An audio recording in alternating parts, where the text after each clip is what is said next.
The first thing that fell off was her perfume. It wasn't the usual lavender she wore to work or the soft floral scent she sprayed before dinner parties. This one was louder, heavier. The kind of scent you wear when you want to be remembered. And Kira never wore it for me. It was just past 8 p.m. when we arrived at the rooftop lounge, the kind of place where every table costs more than a weekend trip and nobody orders anything without a garnish. The firm had rented the space for our annual partner-client mixer, and as a mid-level systems analyst, I was lucky to be invited at all.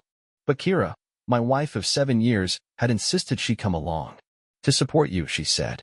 Funny how support looks a lot like walking 3 steps ahead of me in heels I didn't know she owned. She wasn't even supposed to be there. Plus ones weren't encouraged, but when Kira wants something, she makes it happen.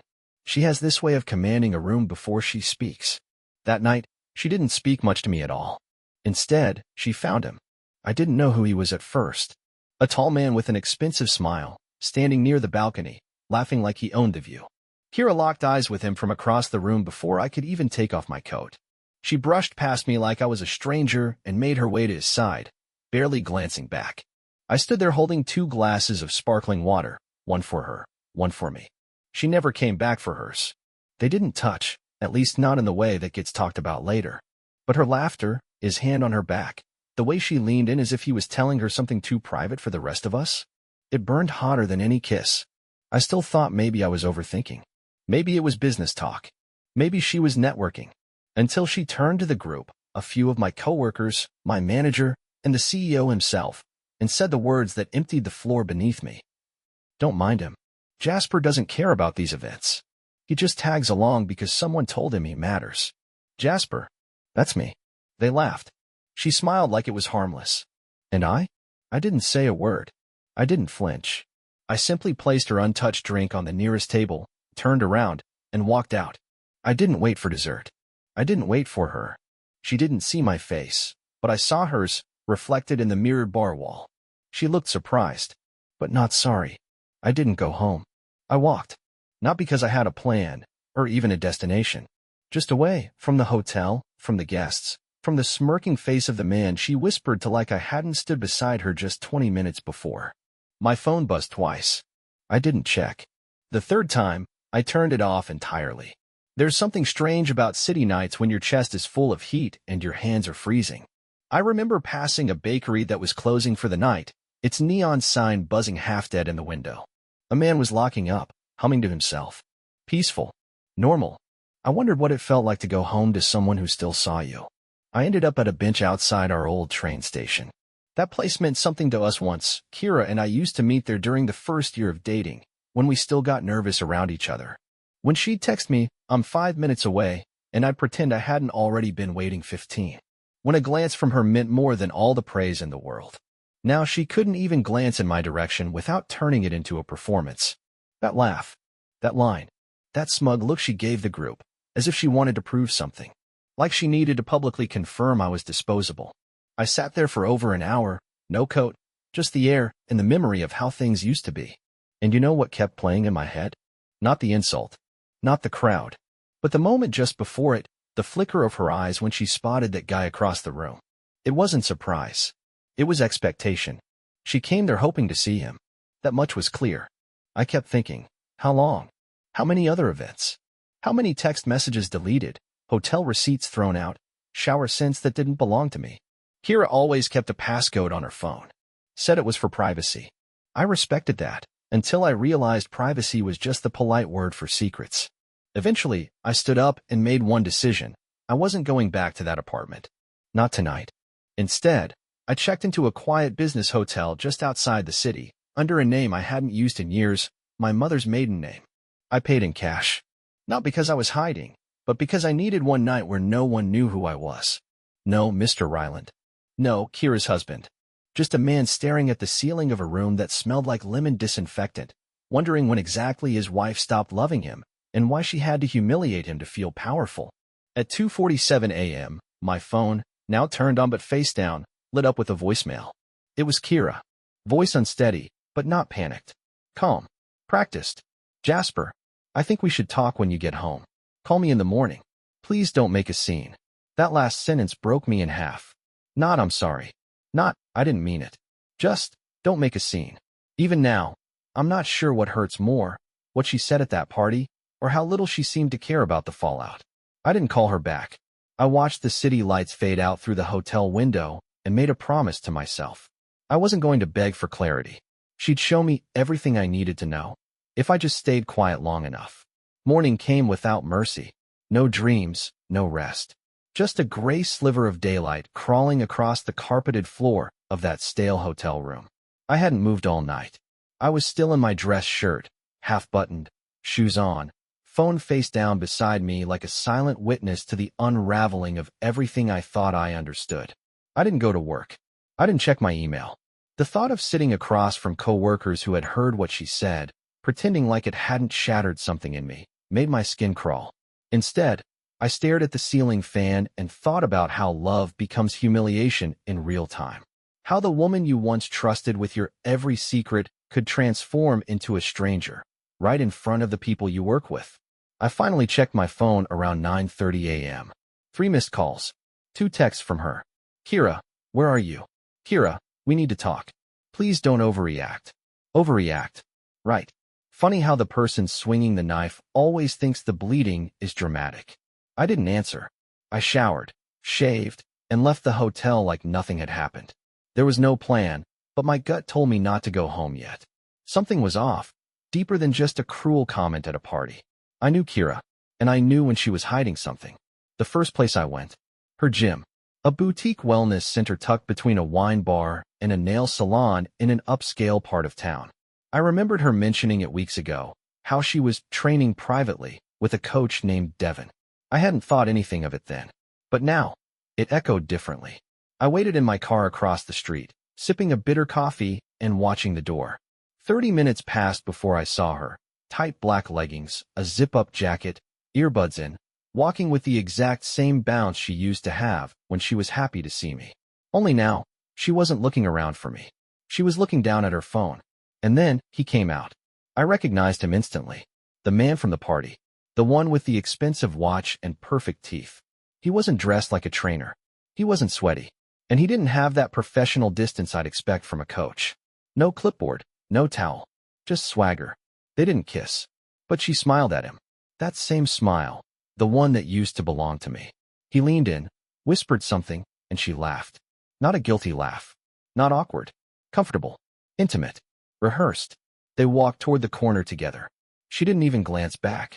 I didn't follow. I didn't want to be that guy. I just needed confirmation. And now I had it. Back in the car, I opened a private folder I had buried on my phone, something I created years ago when I caught a coworker cheating and helped him gather evidence for his divorce. Inside were contacts for 2 people, a lawyer and a private investigator. I didn't call either one. Not yet. Instead, I opened a new note and titled it, Everything I Overlooked. Then I started typing. New perfume. Locking her phone more often. Gym 4x/week, but no change in routine. Shorter with me, louder with others. That smirk when I ask who she's texting. Less interest in intimacy. That comment at the party. I paused. The list was longer than I thought. Longer than I wanted to admit. Later that afternoon, I finally walked through the door of our apartment. She was sitting on the couch in sweats, barefaced, a mug in hand, like nothing happened. Like we hadn't both felt the world tilt sideways. You didn't come home, she said. No question mark. Just a statement. Calm. I nodded. I know. I was worried. I said nothing. She stared at me for a moment. Jasper, what are we even doing? That was the moment. That sentence. Not, I'm sorry. Not, I shouldn't have said that. Just a passive shrug toward the destruction she caused. What are we even doing? I sat down across from her, not next to her, and looked her in the eyes.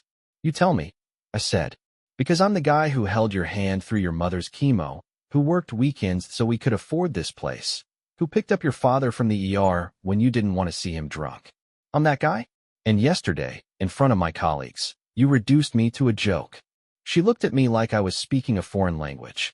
I didn't mean it like that, she said. I smiled without warmth. Then what did you mean? She opened her mouth, closed it again. The silence between us was thick, like walking into a room that had been sealed shut for years. I stood up. I'm going to stay at the studio for a few days. Kira blinked. That's dramatic. No, I said, grabbing my keys. What you did was dramatic. This? This is clarity. And then I left again. Only this time, I didn't take my silence with me. This time, I took the first step toward the truth. The studio smelled like paint and dust. It was never meant to be a second home, just a small converted space I rented 3 years ago when I went through my creative phase. A place where I told myself I'd learn to sketch, to escape screens and schedules. I never did learn to draw, but the room stayed with me, untouched, waiting like a backup version of myself in case I ever needed a way out. Now I needed it. I didn't tell anyone I was staying there. Not my sister, not my coworkers, definitely not Kira. I wanted quiet, real quiet, the kind that doesn't demand explanations or forgiveness. I brought a duffel bag, a single change of clothes, and a journal I hadn't touched in years. I sat on the floor, legs crossed, back against the cold brick wall, and wrote one sentence across the first blank page. She wanted me to disappear, but she didn't expect me to actually leave. The next few days moved in slow motion. Kira texted 5 times. All short. All sterile. Are you safe? Are you coming back? We should talk. I didn't mean what I said. This is getting out of hand. Out of hand. As if I tipped over a glass of wine instead of hearing her belittle me in front of a dozen people I have to work with every week. She never said, "I'm sorry." Not once. By day 3, I began noticing how quiet my phone was outside of her messages. No check-ins from friends. No, "Are you okay?" from coworkers who'd heard her comment at the party. That silence said more than 1,000 calls could. It told me exactly where I stood in the world Kira had built. This wasn't just about a cruel remark or some smug look she threw across the room. It was about the system she created around herself. How she surrounded us with people who only saw her version of the story. How I was slowly edged out of conversations, out of circles, out of my own marriage, without even realizing it was happening. I started digging. Not through her phone. I wasn't about to break into anything. But I checked the shared credit card history. Hotel charges in the city that didn't match any trip she'd mentioned. Spa services on days she'd told me she was working late. A boutique jewelry store with a $400 charge, but nothing new ever showed up at home. Then there were the gym transactions. Regular, precise. 4 times a week. The same days the man from the rooftop party just happened to be spotted in her Instagram stories. She never tagged him, but he was there. Reflected in mirrors, caught in background laughter, or just barely visible in a wine glass set down at her side. His name was Leo. I remembered it now, one of the clients we onboarded 2 quarters ago. A tech startup exec who flirted with every woman in the room and pretended it was networking. Kira mentioned him once, joking that he was too much testosterone and not enough sense. But clearly, that opinion changed. I started mapping their overlaps, events, messages, posts, meetings. And the more I saw, the more I realized this wasn't just a flirtation. It was structure. Rehearsed, calculated closeness. The kind you build slowly so no one can point to the moment it started. The kind that grows in plain sight because everyone thinks it's business. The worst part? I don't think she ever planned on leaving me. I think she just wanted to keep me in the background, stable, reliable, invisible. The husband who didn't ask too many questions. The placeholder, as she called me at the event. But placeholders don't bleed. And I did. Quietly. Over years. I wrote everything down. Dates, times, receipts, notes. Not for revenge. Not to use in court. Just so I wouldn't gaslight myself when she eventually sat across from me, arms crossed, and said, "You're imagining things." But even as I tried to be methodical, logical, strong, the truth still broke something inside me. Because when someone you love slowly replaces you with someone flashier, louder, more fun, and does it with a smile, you start to wonder if maybe you were always invisible. Not just to her, but to everyone. I barely slept that night. The city was loud, the studio creaked with every gust of wind outside, and the old radiator clicked like a metronome for thoughts I didn't want to have. But at 3:18 a.m., I sat upright, wide awake, and knew what I had to do. Not confront her. Not yell. Watch her. Quietly. Let her reveal herself. Because liars always do, eventually. And this time, I'd be ready. The hardest part wasn't watching her lie. It was realizing how easily she did it.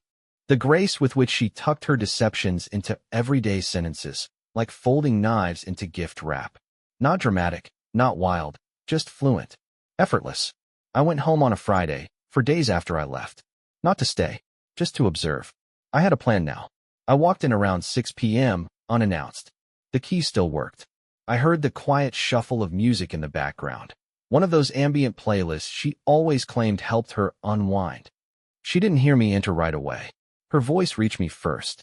Light, controlled, playful. I'll let you know when I can. I don't want him suspicious. I froze in the hallway. There was a pause, someone speaking faintly on speakerphone. Then her voice again. No, he's been gone all week. Said he needed space or something dramatic. But he'll crawl back. He always does. She laughed. That laugh again. I walked into the living room before she finished the sentence. Her eyes widened, lips parted. The phone slid out of view. Jasper, she started, standing up fast. I didn't know you were coming. I nodded slowly, calmly. I didn't know either. Her mouth opened like she was about to fabricate something on the spot, but I held up my hand. Not to stop her, just to watch her face when the panic started to bloom behind her eyes. I didn't ask who was on the phone. I didn't need to. She didn't offer a name. She didn't even try to play it off as work. Instead, she asked, "Do you want dinner?" That was Kira, defaulting to comfort, as if a warm meal could erase the rot behind the cabinets. I didn't answer. I walked past her, straight to the office where she kept the shared paperwork, our bank records, receipts, warranty files. She followed me, voice tense now. What are you doing? I knelt beside the filing cabinet. I wasn't sure what I expected, but somewhere, deep down, I hoped I'd find something tangible. Something to make sense of her descent into this stranger who looked like my wife, but operated with the grace of a predator. And there it was. A contract, buried between old tax documents. Lease paperwork for a condo in her name. Not ours. Hers. Dated 3 months ago. The deposit, $5,000, had come from our joint account. She didn't say anything when I held it up. Didn't move. Just stood there like a statue caught in a house fire. What is this? I asked, voice even. Silence. Are you leaving me? I continued, watching her face. Or were you planning to keep both? Her lips twitched. 1,000 thoughts moved across her expression, none of them remorse. I needed the place to think, she said at last. You needed a second home to think. She shrugged. I stared at her. Are you in love with him? She didn't flinch. Didn't cry. She didn't say no. Instead, she sat down slowly on the edge of the couch, like we were discussing home renovations. Kira, I said, for the first time in what felt like days, how long has this been going on? Still, she gave no straight answer. The silence was worse than anything she could have said. Not denial. Not even an admission. Just that careful, arrogant stillness of someone who believes they still have control over how much you suffer. That night, I didn't sleep at the studio. I slept in the apartment, on the couch, because I wanted to see how she'd behave when she thought she had nothing left to hide. And I saw it all. Her smirks when she thought I wasn't looking. The way she stayed glued to her phone, texting with a speed I hadn't seen from her in months. The silence between us like a frozen lake neither of us wanted to fall through first. By Sunday, I'd had enough. Not just of her. Of myself, too. Of the version of me that stayed polite. That made excuses for her coldness. That accepted breadcrumbs and called it a meal. I opened a private browser window and contacted a friend, Marcus, a freelance IT security analyst I used to game with before marriage swallowed all my time. I didn't ask him to hack anything. Just monitor. Track metadata. See where certain messages were going. It wasn't about catching her cheating anymore. It was about watching the final layers of denial get stripped away. While waiting for him to get back to me, I packed a suitcase. Just enough clothes for a week. Kira watched me from the hallway, arms crossed, brows tight. So, you're running again? She asked. I zipped the case. No. This time, I'm letting you have what you clearly wanted. And what's that? Distance, I said. And silence. The two things you've been working so hard to build between us. I walked out without slamming the door. Without yelling. Without one last plea. Because I'd finally accepted what she wouldn't say out loud. She already left me. Emotionally. Months ago. Maybe longer. All I was doing now was catching up. It's strange how clarity doesn't come like a storm. It doesn't roar through the front door or crash in like an uninvited truth. No, real clarity is quiet. It slides into your chest like cold air beneath a drafty window, steady, constant, impossible to ignore once you've felt it. The clarity came that Monday morning. I was staying at a short-term rental near the edge of town, a plain one-bedroom with mismatched furniture and no personal history, exactly what I needed. Marcus called around 10 a.m. She's using a second messaging app, he said. Something encrypted. Not Signal. Something off-market. I didn't say anything at first. I can't get content without access to her phone, he added. But I can see patterns. She's messaging the same number daily mornings before 9, and again between 6 and 8 p.m. Patterns. The word made me sick, because it confirmed something I already felt but hadn't let myself say aloud, that this wasn't spontaneous. It wasn't passion or chaos or two lonely people falling into something. It was scheduled, consistent, woven into her life like a second skin. I asked Marcus to send me a timeline. He did, detailed, clinical. And in it, I saw all the moments I'd excused as overthinking.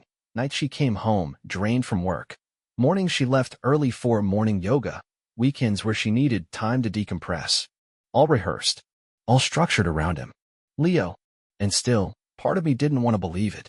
Not because I thought she was incapable of cheating. I just didn't want to admit that I had missed all of it. That I had been that blind. That trusting. I spent the rest of the day walking. Around the edge of the park where she once made me a picnic. Down the street where we almost bought our first house but backed out because she had a bad feeling about the basement. I even wandered by the restaurant where we'd had our 5th anniversary dinner, a place she later said was too sentimental. Maybe she hated sentiment. Maybe she hated me. Or maybe, and this was somehow worse, she just didn't care enough to hate me at all. That evening, I went back to the apartment. Not to talk. To observe. She wasn't home. But the lights were on. The bed was made. Her makeup was still scattered across the vanity like she'd rushed out in a hurry. On the kitchen counter sat a small white paper bag, a receipt stapled to the front. From the same boutique chocolate store she told me was too overpriced last Valentine's Day. I flipped it open. Inside, a chocolate-covered orange peel. Her favorite. A single one. Bought at 5:23 p.m. For someone else. I checked the receipt. It had a phone number printed near the bottom, part of a new promotional campaign they'd been running, one of those text us for loyalty rewards services. I didn't need to text it. I already knew who she bought it for. Leo. It was a strange, ugly kind of intimacy, holding a candy she bought for another man, one she probably gave him with a sly smile and a sentence like, "Don't tell my husband. He still thinks I hate sweets." I placed it back in the bag and left it on her pillow. Let her come home to it. Let her feel that small twist of unease. I wasn't going to yell. I wasn't going to explode. I wanted her to feel the weight of her own secrets start to turn on her, one object, one receipt, one quiet moment at a time. By Wednesday, I had started clearing out our shared account. Not everything. Just half. Fair. Legal. Methodical. I changed the passwords on the utilities I paid for. Canceled my car insurance and opened a new solo policy. I started redirecting mail to the rental address.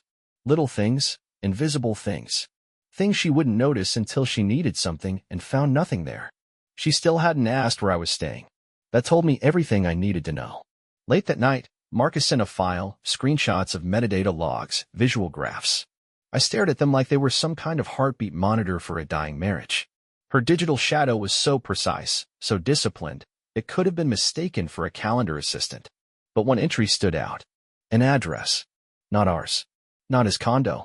Not her workplace. Another location, pinged twice in the last week. Both late at night. Both under 20 minutes. It was a coffee shop. Closed during those hours. Remote. No security cameras listed publicly. A meeting place. The kind used when you don't want to be seen. I didn't go there. Not yet. I wasn't ready to see it with my own eyes. But I marked it. Saved it. Filed it under truth, waiting. I kept moving. Each day, I reclaimed a little more of myself. Packed a little more. Took down old photos she never looked at anymore. Hid the wedding album. Not to be cruel. To prepare. Because I could feel it coming.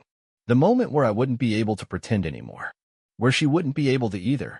Where all her structure, all her smug silence, all the cracks she painted over, would start to break in the light. And when that day came, I promised myself, I would be standing still, calm, eyes open, while her house of cards fell to the ground. I didn't plan for it to end that day.